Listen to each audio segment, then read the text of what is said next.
hope you guys can't hear my chair squeaking as much as I can. Sorry!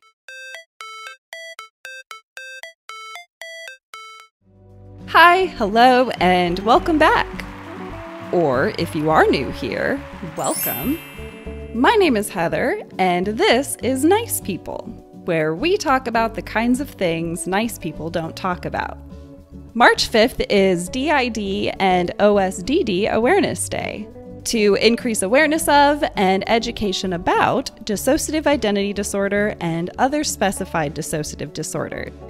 Did you know that DID and OSDD are just as common as bipolar disorder, borderline personality disorder, obsessive compulsive disorder, schizophrenia, and redheads?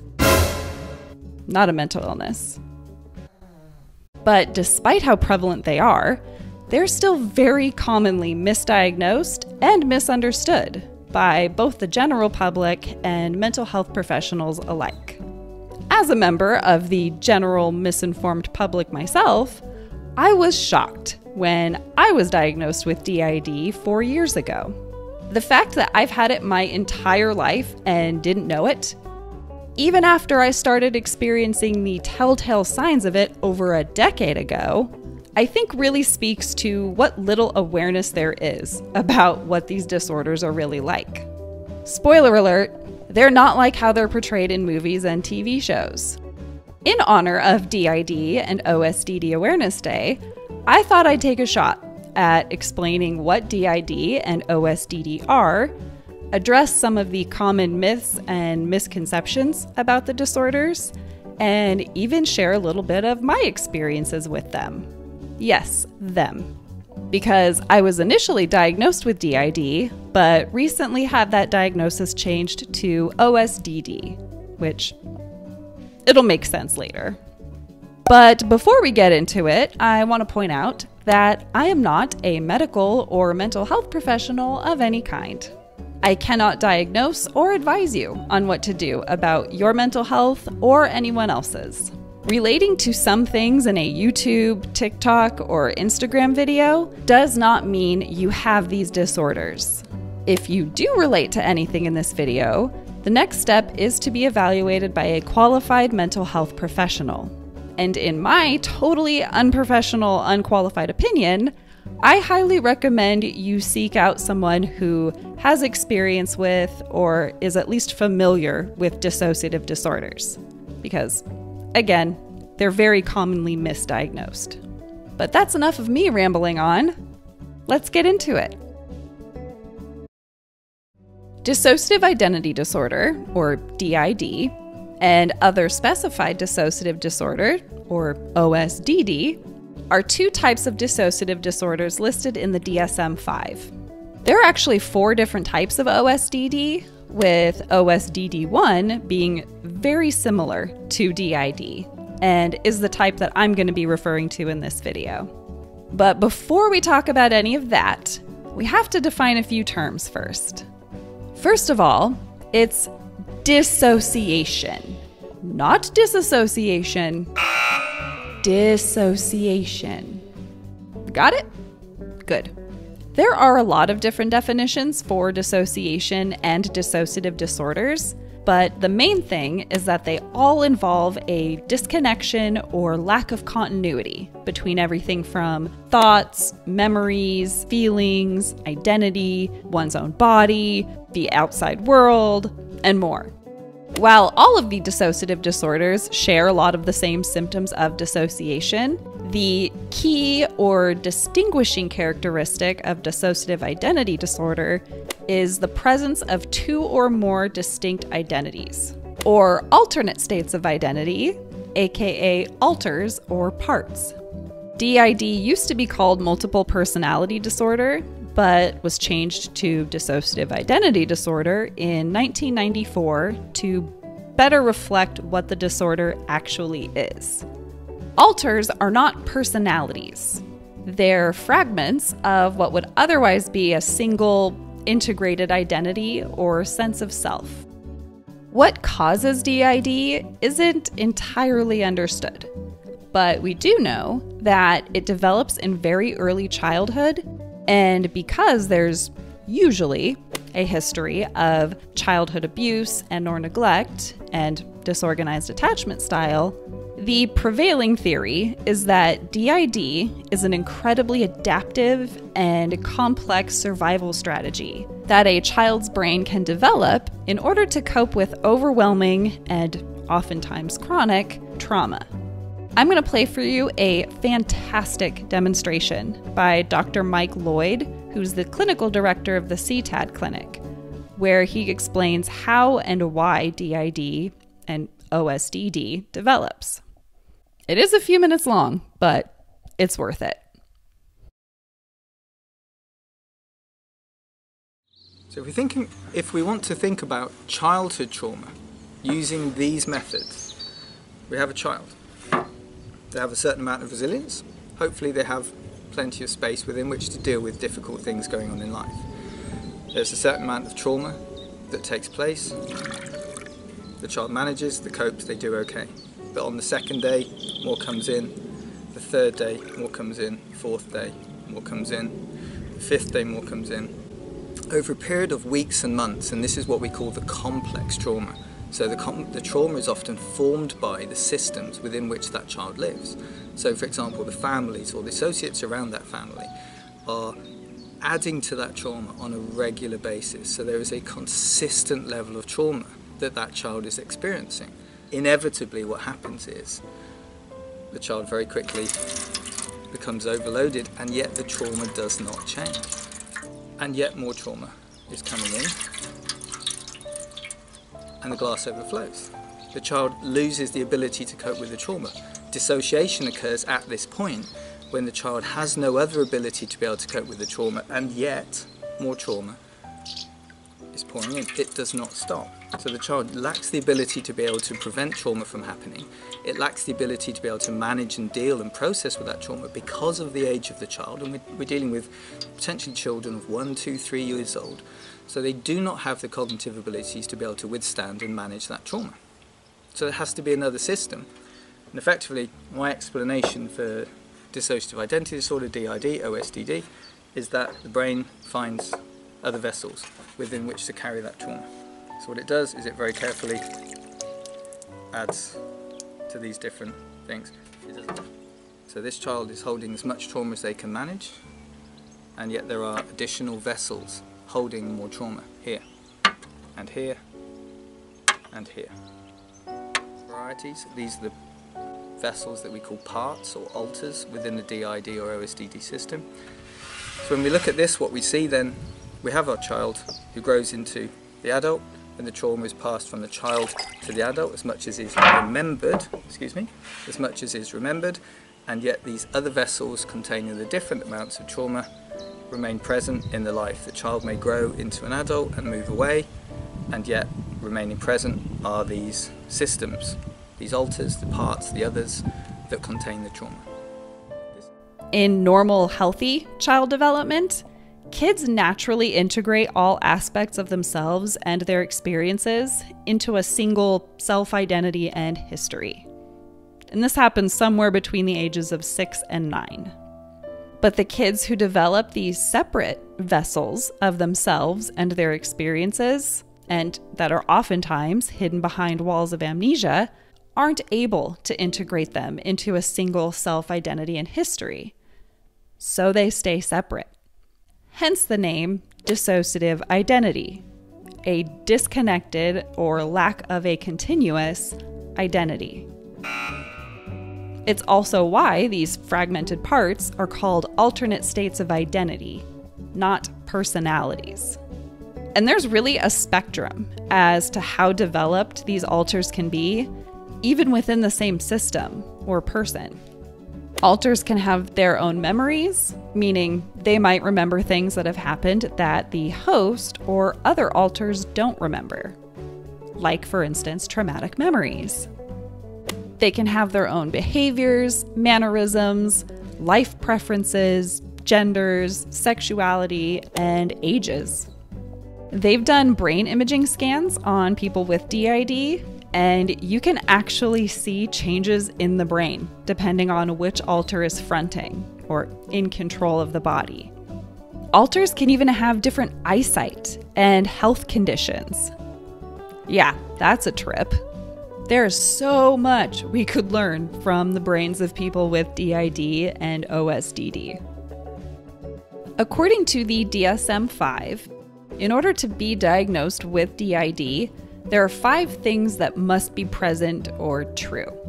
Number 1, there must be a disruption of identity characterized by 2 or more distinct identity states. There must be recurrent gaps in memory beyond normal forgetfulness. And these symptoms must cause significant distress or impairment. And the symptoms can't be the result of some religious or spiritual practice or due to substances, physical injury, or anything like that. OSDD, or particularly OSDD1, is basically just DID, but you don't meet all of the criteria for a DID diagnosis. It's considered to be a less severe form of DID, but it is still serious and can cause significant distress and impairment. By less severe, they mean maybe you have alters, but they don't front or take control of the body. They're just what you might call highly influential.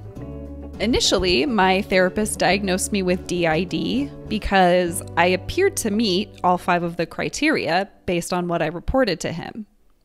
Over the last few years of us working together, it seems like I don't really have the recurrent amnesia that's required for a DID diagnosis.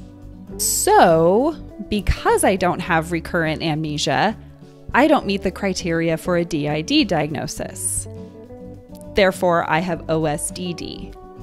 As far as treatment goes, it makes no difference whether or not you have DID or OSDD. The treatment is the same. Common myths and misconceptions. Myth number 1. DID and OSDD are extremely rare. It's estimated that between 1 and 3% of the population has DID or OSDD, making it just as common as bipolar disorder, borderline personality disorder, obsessive-compulsive disorder, schizophrenia, and redheads. Not a mental illness. I know I keep throwing redheads in there, but I feel like that one's a little more obvious. Obviously, you don't know if someone has a mental illness unless they tell you, but you're at least generally aware of how many redheads you've encountered in your life. It's believed that the actual number of people who have it is much higher because it is so commonly misdiagnosed. The point is, whether you know it or not, you have come across people with DID or OSDD. It's rare, but not that rare. Myth number 2. People with DID and OSDD are violent. This is perhaps the most harmful myth about DID and OSDD. Despite what horror movies like to portray, there is no link between DID or OSDD and increased criminal or violent behavior. We are, however, more likely to be victims of violence due to our histories of childhood trauma, and are more likely to be re-traumatized and abused by multiple people throughout our lives. But we're not more violent or more likely to harm other people than anyone else. Myth number 3. DID and OSDD are just schizophrenia. First of all, DID and OSDD are dissociative disorders. Schizophrenia is a psychotic disorder. They're not even remotely the same thing. They're not even similar. Historically, they were lumped together for a period of time, but we'll talk about that in a minute. Myth number 4. DID and OSDD are portrayed accurately in movies and TV. This is a giant hell no. While the inaccurate portrayals are harmful and perpetuate the negative stigma around these disorders, I don't fault them entirely for inaccurately portraying these disorders. Hear me out. Movies and TV shows work with two mediums, visual and audio. So how are they supposed to convey something like internal shifts in identity when they've only got those two mediums to work with? Now, that isn't to say it can't be done, and I don't think DID and OSDD should be excluded from storytelling just because they're difficult to portray accurately. But it is not cool to deliberately use an inaccurate portrayal of these very real disorders for the express purpose of making it the villain in your story. Myth number 5. DID and OSDD are obvious. One of the biggest myths about DID and OSDD is that they're obvious to other people, or that alters present in an obvious external way. According to a 2010 Psychiatric Times article, only 5% of people with DID exhibit obvious switching between identity states. 95% of us don't. Scott, who I've been with for 7 years now and have spent a lot of time with and who knows me very well, is the only person who can tell when there's been a shift in me. My therapist can tell too, but that's because they feel safe doing so around him. And he'll often talk to them and invite them to participate in our session. But those are literally the only two people who can tell with me. And actually, to further back this up, if DID and OSDD were obvious, they wouldn't be so commonly misdiagnosed. On average, a person will receive up to 4 incorrect diagnoses and spend 12 or more years in the mental health system before receiving an accurate diagnosis. There are several reasons for this. For instance, the person is more likely to seek out mental health treatment for symptoms of the disorder, like mood dysregulation, depression, or anxiety. And they might not even be aware of their dissociative identities or that they're having dissociative symptoms, which was the case with me. I was aware of the symptoms, but I just thought they were weird things that only I experienced and no one else did, and had no clue that they were actually symptoms of a dissociative disorder. I spent 14 years in the mental health system, getting inaccurate diagnoses and being treated for symptoms of my dissociative disorder before I finally got an accurate diagnosis. And I still maintain that that only happened because I just so happened to come across the dissociative experiences scale and realized, oh, that's the weird stuff that I didn't think anyone else experienced. Who knows where I'd be today if I hadn't come across it. Another reason why it might take so long to be diagnosed is because the telltale symptom, the shift in identity, might not be identified unless it happens during a therapy session. Another reason is unless a mental health professional has experience or is at least familiar with dissociative disorders, they will likely interpret the symptoms as something else, like depression, anxiety, PTSD. They might not even think to ask about dissociative symptoms. Myth number 6. DID and OSDD aren't real. They're real, and there is a ton of research confirming the existence and validity of DID and OSDD all around the world using scientifically validated measures. There are a couple of misconceptions that I want to address as well. Misconception number 1. Only a select group of mental health professionals are diagnosing people with DID and OSDD. As we've already discussed, that interpretation stems from the fact that mental health professionals who specialize in dissociative disorders are the most likely to spot and accurately diagnose them. Whereas other mental health professionals, who are comparatively in the majority, are more likely to misdiagnose it as something else based on some of the symptoms. Misconception number 2. DID and OSDD are new. I feel like it's only been since like mid-2020 that people have been talking about dissociation and dissociative identity disorder. So I can see why people might have the impression that these are new disorders. Let's do a quick history lesson. DID has been in every edition of the DSM since its creation in 1952. But we can go back even farther. The first documented case of DID was in 1584. Yeah, it's one of the oldest recorded mental health disorders.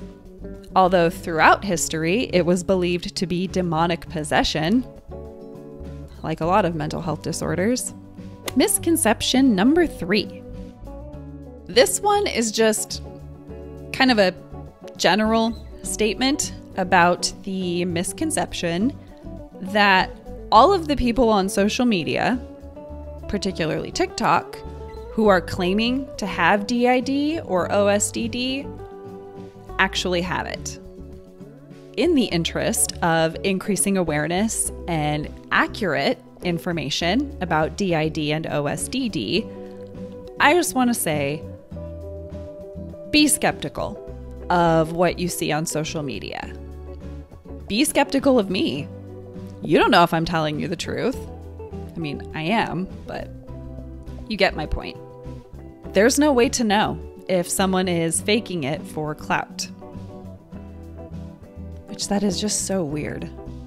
So just because it's a cringy video where you're like, ew, this isn't the tone or this isn't the sort of art that I like to consume, that doesn't necessarily mean it's fake. It just means that you're cringing to a video. Now, on the other hand, some of the videos do seem fake to me. I can't tell for sure, but some of the markers that sort of hint at some faking going on is when people seem really thirsty for attention, and they're presenting it in a way that almost seems like it's for entertainment's sake and not necessarily for raising awareness sake or for self-expression sake. I don't know. You can kind of tell. Again, I'm not saying they're fake. I can't tell by just watching these videos. So some of the people were making videos in which they were rapidly switching. They would be recording and they'd be in one altar, and then boom, they would be in another altar, and then boom, another altar. And that's possible, but it's not very likely.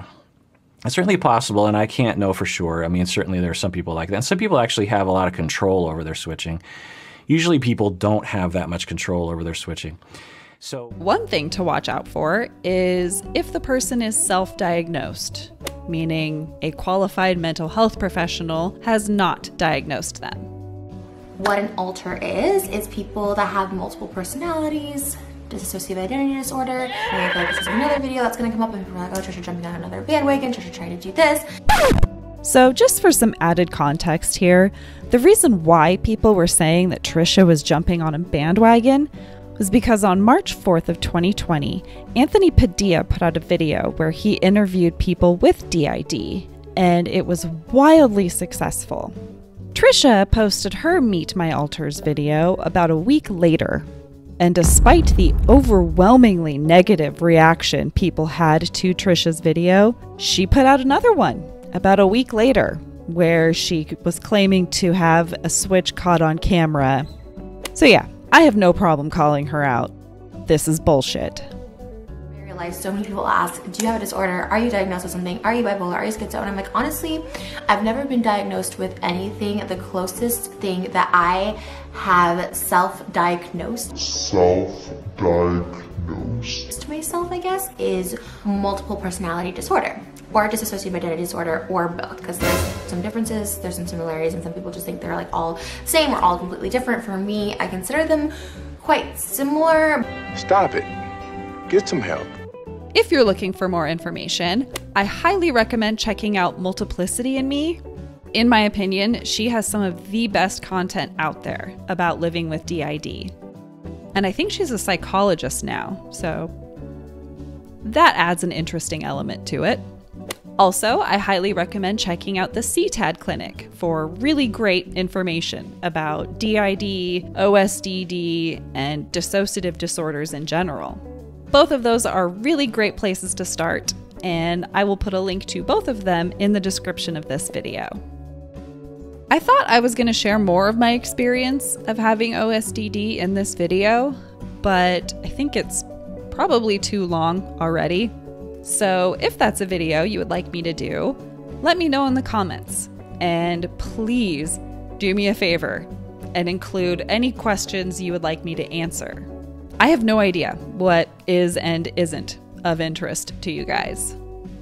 I will say, do not bother asking me to do a switch caught on camera video or a meet my alters video.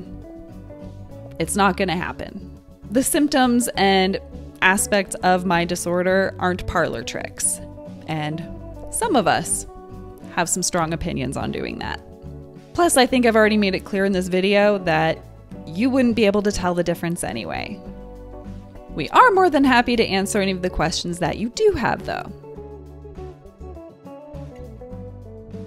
That's going to do it for this one, guys. If you liked this video or found it helpful in any way, please consider liking it. It helps me out a lot. And if you want to join us in being one of the nice people who talk about things like this, don't forget to subscribe before you go. Thanks for watching, and I'll be seeing you again soon. Bye. Like and subscribe.